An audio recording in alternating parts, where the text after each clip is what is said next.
Salut à tous, on se retrouve aujourd'hui pour parler du Real Madrid dans ce mercredi 1er juin. On commence directement avec le palmarès du Real Madrid qui a été mis à jour. Donc c'est plus 13 Ligues des Champions remportées, c'est bien 14 Coupes d'Europe remportées par cette équipe du Real. On peut ajouter aussi 35 Ligas, 19 Coupes d'Euro, même 12 Super Coupes d'Espagne. Voilà. Donc bien sûr un immense club. On peut voir aussi l'évolution de l'écusson du Real Madrid tout en haut de cette image. Donc voilà, tout ça, ça a été mis à jour bien sûr par rapport à cette nouvelle Ligue des Champions remportée. Et on peut voir qu'il y a 4 joueurs dans l'équipe de la saison en Ligue des Champions en tant que joueur du Real Madrid. Donc il y a Benzema, Thibaut Courtois, Luka Modric et Vini Junior, parce que on peut voir que la Ligue des Champions a dévoilé en gros le 11 type de cette saison, et sur les 11 joueurs qui composent cette équipe, 4 joueurs du Real Madrid. Donc 4 joueurs qui ont réalisé bien sûr une saison énorme, Vini, Benzema, Modric et bien sûr le gardien Thibaut Courtois. Et pour parler cette fois-ci du meilleur joueur de la saison en Ligue des Champions, c'est l'attaquant français Karim Benzema qui est élu joueur de la saison en Champions League. Félicitations à KB9. Donc il aura inscrit 15 buts cette saison en Ligue des Champions, c'est énorme bien sûr. Il termine meilleur buteur de cette édition 2021-2022 de la Ligue des Champions, Pichichi on peut dire, de cette Champions League. Félicitations à Karim Benzema. Et concernant le meilleur jeune joueur de cette édition de la Ligue des Champions, c'est Vini Junior, un autre joueur du Real Madrid. Félicitations à lui. Donc il finit là en statistique. Donc c'est 4 buts et 6 passes décisives, dont un but sur les 4 inscrits, dont ce but inscrit bien sûr lors de la finale bien évidemment, qui a permis au Real Madrid de remporter sa 14e. Et à partir d'aujourd'hui, c'est une légende madrilène, le héros du 14e sacre. Il n'a que 21 ans, le présent est déjà à lui et l'avenir du Real Madrid lui appartient. Ne mettez pas les mains sur la tête pour le refus de Mbappé. Donc c'est le journal Marca qui a mis ce petit paragraphe, bien sûr, par rapport, vous savez, à la non-arrivée de Kylian Mbappé. C'est pas grave parce que la relève, bien sûr, elle est présente, elle est dans l'effectif du Real Madrid, bien évidemment. C'est Vini Junior qui fait partie maintenant des légendaires joueurs de l'équipe madrilène. Et ce duo Benzema-Vini Junior, bien évidemment, qui ont énormément performé bien sûr cette saison. Et on revient cette fois-ci sur Karim Benzema, et lui aussi de nouveau récompensé. Donc il obtient tout simplement le trophée du plus beau but de la saison en Ligue des Champions. Souvenez-vous, c'était le match à Stamford Bridge, la victoire du Real Madrid 3-1 du côté de Chelsea, et Benzema il a inscrit je crois les 3 buts, dont 2 buts de la tête et un but de la tête qui a été élu un plus beau but de la saison de Ligue des Champions. Donc c'était un centre de Vini pour la tête de Karim Benzema. Donc félicitations bien sûr à KB9. Une photo du Club des 5. Donc Club des 5 en gros c'est quoi? Tous ces gens ont remporté au moins 5 fois la Ligue des Champions, c'est énorme bien sûr. Donc si on cumule chaque joueur, regardez toutes les Ligues des Champions en haut remportées bien sûr, si bien sûr on additionne toutes les Ligues des Champions remportées par ces joueurs légendaires du côté de Madrid. Et on peut voir que les joueurs ayant remporté le plus de Ligue des Champions, une domination totale de la part du Real Madrid. Donc le premier, n'oubliez pas, c'est Paco Gento qui nous a quitté il y a quelques mois. Donc c'est lui qui a remporté le plus de Ligue des Champions dans l'histoire de la compétition, 6 trophées remportés. On peut voir par exemple que Benzema, Modric ou même Casemiro, je ne vais pas tout citer parce qu'il y en a tellement, ont remporté eux 5 Ligues des Champions. Donc s'il y en a une l'année prochaine, ce qui peut arriver bien sûr avec le Real Madrid, toujours un grand favori pour remporter cette Champions League, ils reviendront au niveau de Paco Gento bien sûr par rapport au nombre de LDC remportés. On va parler de Isco, les gars, qui est en train d'embrasser le trophée de la Ligue des Champions, et aussi Luna, le deuxième gardien du Real Madrid. Et une petite info concernant ces deux joueurs, et coup dur pour eux parce que l'UEFA décide de ne pas attribuer le titre de vainqueur de la Ligue des Champions à Isco et Luna, car ils n'ont pas joué une seule minute lors de cette saison de Ligue des Champions avec l'équipe du Real Madrid. Donc du coup, dans leur palmarès, c'est pas inscrit, cette Ligue des Champions 2022 remportée, non, c'est pas inscrit dans leur palmarès, vu qu'ils ont joué aucune minute cette saison en Champions League. On continue avec toujours les infos concernant bien sûr cette finale qui a eu lieu déjà il y a quelques jours, mais bien sûr on est tellement contents. Donc Marcelo et Luka Modric, ou même Marcelo avec Ancelotti. N'oubliez pas que c'était le dernier match de Marcelo avec l'équipe du Real Madrid. Il est arrivé en 2006 et quitte ce club en tant que légende. Marcelo, quasiment plus de 15 ans en passé du côté du Real Madrid. Fede Valverde qui avait toujours pas goûté au sacre, on va dire, de la Ligue des Champions, une Ligue des Champions remportée par Fede Valverde, en plus décisif lors de la finale avec sa passe décisive. Toni Kroos, il a dit: ce titre de Ligue des Champions était le moins que j'attendais des 5. C'est qu'il n'attendait pas du tout à remporter de nouveau une Ligue des Champions, et ça a été le cas cette saison. Donc bien sûr c'est du bonus, et bien évidemment il prend Toni Kroos.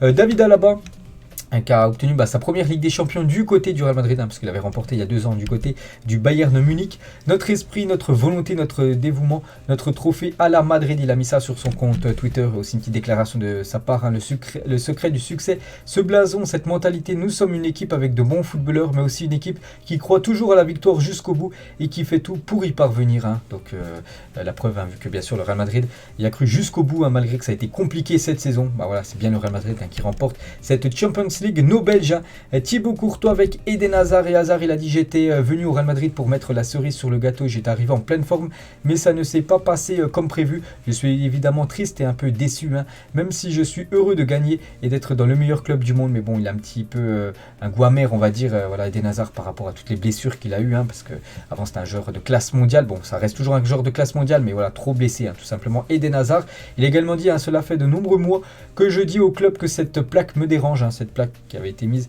dans sa cheville, dès que je me sens pas au top. Donc maintenant, je veux vraiment montrer ce que vaut le vrai Eden Hazard, vu que cette plaque qu'il avait dans la cheville a été retirée, parce que ça le gênait. Donc voilà ce qu'il dit.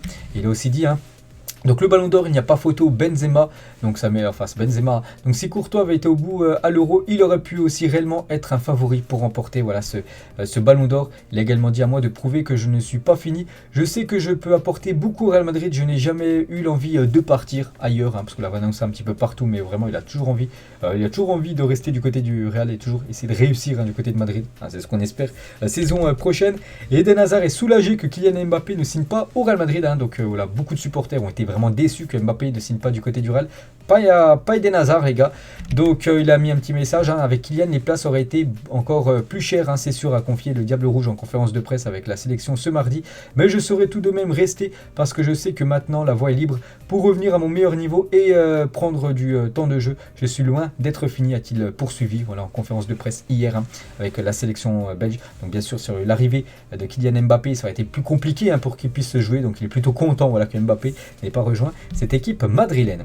On va parler de son collègue Thibaut Courtois, donc victime bien d'une pubalgie. Courtois va manquer le rassemblement avec la Belgique, donc du coup la fin de saison là pour Thibaut Courtois, une fin de saison et surtout un repos bien mérité. Donc pendant 6 semaines il va être au repos, jusqu'à la reprise de l'entraînement qui est prévue, je crois, le 8 juillet prochain. Donc là, 1 mois, 8 jours de repos, de vacances pour Thibaut Courtois, l'homme quand même de cette finale de la Ligue des Champions. Et toujours avec Thibaut Courtois, donc du côté de l'Atlético Madrid, ça passe pas du tout que Thibaut Courtois ait fait gagner quasiment le Real Madrid, voilà, pour cette Ligue des Champions.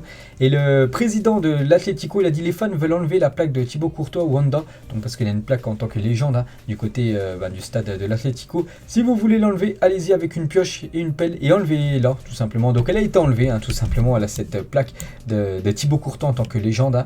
Donc on peut voir qu'elle a été remise le lendemain. Donc la plaque de la légende de l'Atlético, Thibaut Courtois, a été réinstallé. Donc une petite info concernant le joueur du Real Madrid, du côté des voisins de l'Atlético.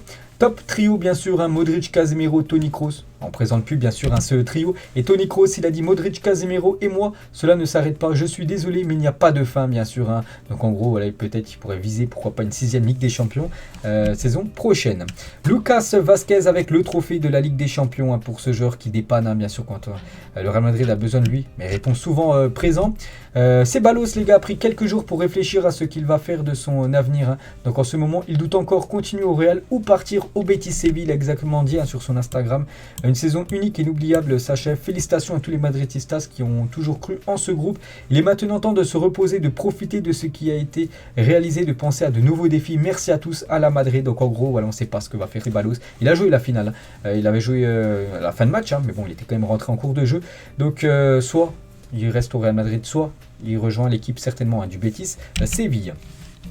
Une photo de la parade, bien sûr, des joueurs du Real Madrid du côté dans les rues de Madrid. C'était dimanche soir avec tous les joueurs, bien sûr, très contents d'avoir remporté ce trophée. On peut voir que ce supporter, peut-être je ne sais pas si c'est un supporter du Real, mais bon, il était très content simplement d'apercevoir les joueurs, voilà, le staff, voilà, en gros, tout l'effectif, on va dire, du Real Madrid dans l'aéroport de Paris à Madrid, bien sûr, pour amener la Ligue des Champions. Donc il a pris quelques photos. On peut voir Ancelotti, on peut voir Courtois, même Vini Junior.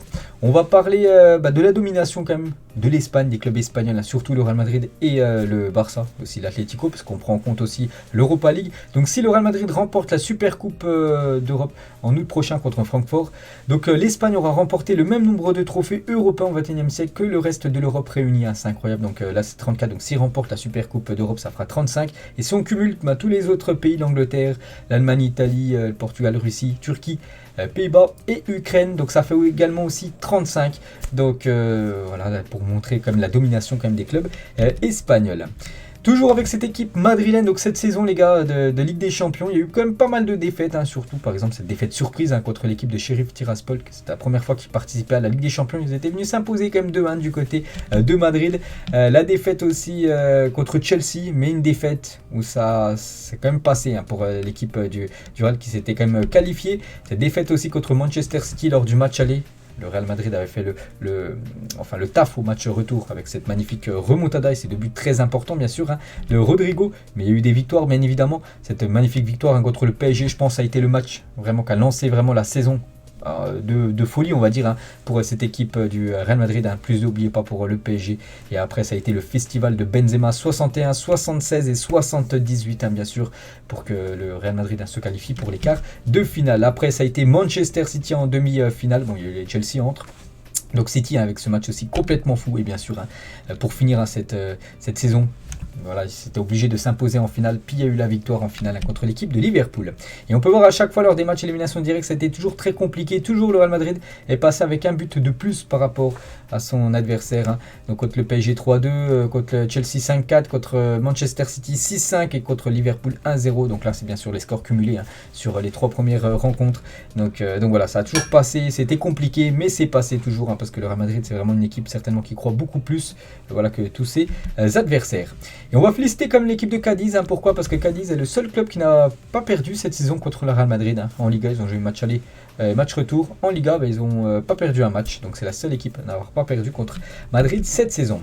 Du coup, le Real Madrid reprendra l'entraînement le 8 juillet prochain. L'effectif fera la tournée de pré-saison aux États-Unis et sera rejoint par les autres joueurs de retour en sélection nationale. Ancelotti veut que l'équipe soit prête pour la Super Coupe d'Europe du 10 août prochain. Donc voilà le programme, hein, voilà le calendrier en gros du Real Madrid. Donc retour à l'entraînement, j'ai dit, c'est le 8 juillet prochain. 10 août, la Super Coupe d'Europe. Donc 14 août, début de la Liga. Il y aura aussi une phase de groupe 6 septembre. 13 novembre, premier arrêt de la Liga pour disputer, hein, bien sûr, cette Coupe du Monde. Et 11 janvier, il y aura la Super Coupe d'Espagne. Donc voilà le programme, en gros les dates phares, on va dire, hein, de cette prochaine saison côté Madrid. On va parler maintenant Mercato et regardez la une journal Marca, c'était la version d'hier, un sprint final pour Tchouaméni, son transfert pour être conclu dans les prochains jours. Le français priorise Madrid à ses autres prétendants. Monaco en demande 80 millions d'euros pour Tchouaméni et Tchouaméni, donc en gros c'est imminent, voilà son arrivée, hein, du côté du Real Madrid après le journal AS. Et on va parler bien sûr, hein, d'Aurélien Tchouaméni qui signera à distance son contrat avec le Real Madrid, un transfert conclu dans les prochaines heures. Montant du transfert 100 millions d'euros, bonus compris, hein, ça devrait être 80 plus 20 millions de bonus, hein, ce qui fait 100 millions d'euros. Donc voilà le Real Madrid très très proche de s'offrir le crack français Aurélien Tchouaméni. Donc je pense que la plupart connaissent ce joueur, moi je le suis comme depuis très longtemps, c'est vraiment un très très bon joueur, un joueur pour le futur, énorme recrue les gars, quand ça sera officiel, peut-être dans la journée, peut-être là avant la fin de la semaine. Donc il signera son contrat avec le Real Madrid à Clairefontaine, parce que là actuellement il est avec le groupe France, hein, pour jouer les prochains matchs de Ligue des Nations. Donc voilà, il peut signer, hein, son contrat, il n'est pas obligé d'être à Madrid, hein, pour signer son contrat, il le signera à Clairefontaine bien évidemment. Et voilà, donc énorme recrue les gars. Bon, c'est vrai que ça reste 100 millions d'euros, mais c'est un joueur, hein, je pense qu'il fera peut-être une carrière un peu comme la Modric ou même Casemiro. Voilà, je pense qu'il restera 5, 6, 7 ans, hein, du côté du club, et qui peut ramener, hein, beaucoup de trophées, hein, à cette équipe madrilène. Évidemment, Ancelotti ne lui a pas promis une place de titulaire, hein, bien sûr. Elle ne viendra que par son travail, le football qu'il a montré à Monaco. Donc il sait, même lui, il le sait qu'actuellement, s'il vient du côté du Real, il y a quand même des joueurs en place, hein, Kroos, Modric, Casemiro, qui continueront la saison prochaine. Donc c'est compliqué de les enlever, hein, surtout quand voilà, il remporte quand même trophée sur trophée, hein, c'est trio légendaire. Donc ça, il aura un peu le même statut que Camavinga en gros. De temps en temps dépanner, voilà, faire souffler les trois milieux de terrain, ou des fois voilà, rentrer dans les matchs très importants de Ligue des Champions et faire la diff. Voilà, c'est vraiment ça au début de son aventure au Real Madrid. Parce ce qui sera demandé à Tchouaméni, puis après, d'ici 2-3 ans, bien sûr, je pense que ça sera un titulaire indiscutable de l'équipe. Le Real Madrid va officialiser la signature d'Antonio Rudiger dans les prochains jours. C'est Fabrizio Romano qui dit ça. Le contrat de 4 ans est prêt jusqu'en juin 2026. Donc voilà, normalement dans la semaine, là, ça sera enfin officiel. On en parle depuis longtemps. Toujours pas signé officiellement. Ça devrait se faire dans la semaine. Toujours avec les arrivées, le Real Madrid prépare une offre pour Gabriel Slonina. C'est un gardien américain de seulement 18 ans. Donc ça doit être une pépite, bien sûr. C'est le Real Madrid qui s'intéresse à lui. Donc il évolue actuellement du côté de Chicago. Et ce club est à l'écoute des propositions concernant son jeu. Donc voilà, ça pourrait être un gardien, lui aussi, un peu comme Tchouaméni, un gardien tout simplement pour le futur. Le Real Madrid a intensifié son intérêt pour Raheem Sterling, qui n'est pas fermé à l'idée d'un départ, parce que Raheem Sterling, vraiment pas sûr qu'il reste du côté de Manchester City, et du coup il pourrait peut-être venir du côté du Real Madrid, peut-être pour oublier, on va dire, l'échec Mbappé. C'est un peu le même profil que Kylian Mbappé, un joueur qui joue sur le couloir, un joueur plutôt rapide, donc voilà, pourquoi pas, Raheem Sterling du côté de Madrid, ça peut bien sûr se faire. Il y a aussi Chelsea, bien sûr, qui est sur le coup, donc Real, Chelsea, on verra bien sûr le futur. On peut voir que ça a été validé par Fabrizio Romano, donc on verra le futur bien sûr du joueur Sterling. Militao et Vini Junior vont prolonger leur contrat avec le Real Madrid, ça c'est une bonne nouvelle, ils ont déjà un long contrat du côté de Madrid, et Madrid vont prolonger de nouveau leur contrat de quelques années en plus. Ça c'est du t-shirt pour Vini Junior, les gars, donc grand fan de son collègue Karim Benzema. Regardez le t-shirt de Vini Junior, bien sûr, en hommage à son collègue Karim. Federico Valverde, training today, donc en gros un entraînement aujourd'hui pour Federico Valverde, donc il est retourné en Uruguay bien sûr pour préparer les prochains matchs de l'Uruguay, donc voilà, bien sûr, il n'y a pas que lui qui est parti en sélection. Il y a aussi Asensio et Carvajal qui ont rejoint le groupe espagnol pour les 4 prochains matchs de Ligue des Nations. On peut voir par exemple Carvajal, on peut voir aussi Casemiro qui a retrouvé le groupe du Brésil, il est en compagnie de Neymar, qui l'a félicité, le joueur du PSG, donc il a félicité Casemiro pour sa Ligue des Champions remportée. La même chose, Dani Alves a félicité Rodrigo pour cette Ligue des Champions remportée samedi soir. Et en tout, il y a 15 joueurs comme du Real Madrid qui sont convoqués avec leur sélection nationale, donc par exemple Benzema avec la France, Modric avec la Croatie, Alaba avec l'Autriche, ou par exemple Asensio, on a dit, avec l'équipe espagnole. Il y a aussi les retrouvailles entre Benzema et Mbappé après sa non-arrivée, donc on voulait voir comment les retrouver, ce que Benzema voulait, l'arrivée de Kylian, donc tout s'est bien passé du côté de Clairefontaine, donc on va dire où se déroulent les entraînements du côté de l'équipe de France. On va parler de Zidane, les gars. Et Adidas fête le 20e anniversaire de la volée de Zidane en Ligue des Champions. Et en rééditant la fameuse Predator Mania, le remake à l'identique fait partie d'une édition limitée de seulement 2200 paires l'année, tout simplement, de cette magnifique reprise de volée. Ça a été la 9e Ligue des Champions remportée par le Real Madrid, un petit rappel. Real, Bayer Leverkusen, donc Zidane, buteur d'une reprise de volée du pied gauche. Donc en gros, c'était cette paire de crampons qu'il portait. Du coup, elle va être ressortie en 2200 exemplaires. Exactement, une petite info concernant Zizou, qui était bien présent, les gars, Zidane, samedi soir pour soutenir le Real Madrid, bien sûr. Il soutenait à fond le Real. On peut voir qu'il est en compagnie des frères Bellingham, et on peut voir que Jude Bellingham, qui est à gauche, n'oubliez pas qu'il est ciblé par l'équipe du Real Madrid, c'est plus pour le prochain mercato, l'été 2023.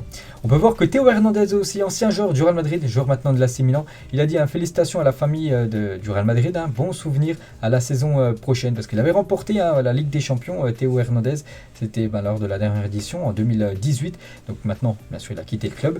Et en plus, il est très performant, Théo Hernandez, du côté de l'AC Milan. Et bien sûr, il a félicité son ancien club par rapport à cette Ligue des Champions remportée samedi soir. Mesut Özil était au Stade de France également, l'ancien joueur madrilène, pour soutenir, bien sûr, la Casa Blanca.